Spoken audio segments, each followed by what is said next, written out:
Yesterday, Italian cuisine gained a new honor, becoming the first gastronomic style to be recognized as intangible cultural heritage by UNESCO, the UN's cultural body. But as Dima Zain reports, American cooks face a new potential tariff that may double the cost of an essential part of that cuisine, pasta from Italy.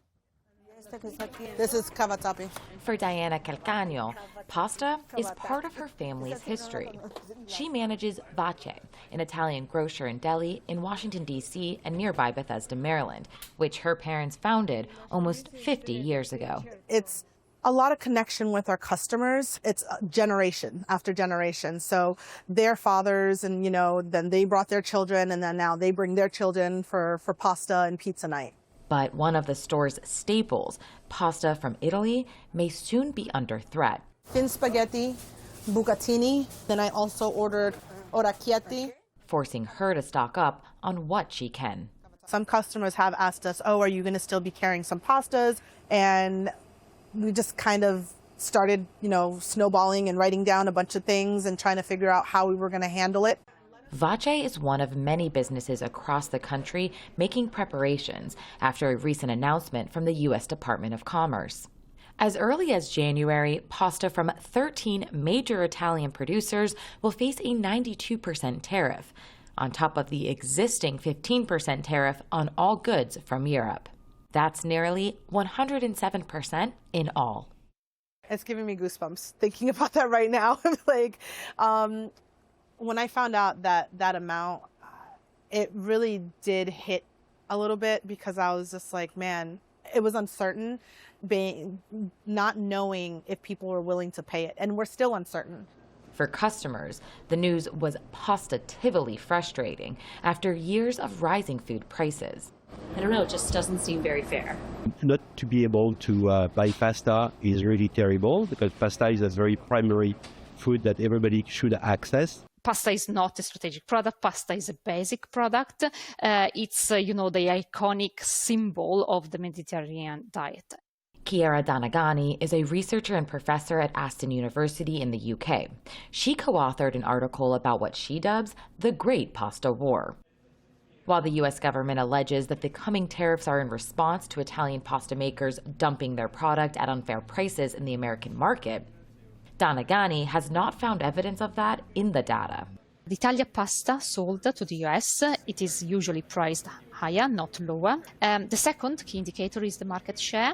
And Italian companies' market share are broadly stable over that period, with no sign of predatory pricing to squeeze out competitors. For Italian pasta makers, the tariff could be a fatal blow, especially for small and medium-sized producers. Margherita Mastromaro is president of the pasta makers sector of Unione Italiano Food, a trade group. The United States imports approximately 300,000 tons of Italian pasta, worth around $700 million. The duty would essentially mean a halt to imports of this pasta into the American market, because, obviously, it would mean that the price of pasta would more than double, making it completely unprofitable and uncompetitive. Academic Donagani, who is originally from Italy, sees the tariffs as not about economic fairness. It exerts political pressure, and basically it signals that no sector is safe. The tariffs are preliminary and will be finalized by the 2nd of January.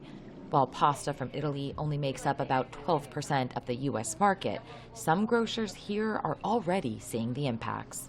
Saturday was the first day ever that reminded me of the pandemic. It was the same thing where I looked at the shelves halfway through the day and I could not believe how much we had sold of just pasta. Max Evans owns A Latteri, a small Italian grocer in northeast Washington, D.C. He's ordering more supply to keep up with customer demand. And he says not all pasta is created equal. Italian pasta, it's like Italian wine. It's specific to the region where it's produced. There's such a vast array. I mean, I don't think you're going to find that from American producers in the kind of numbers and availability. Ultimately, it's his customers that will have to fork out to keep Italian pasta on their plates.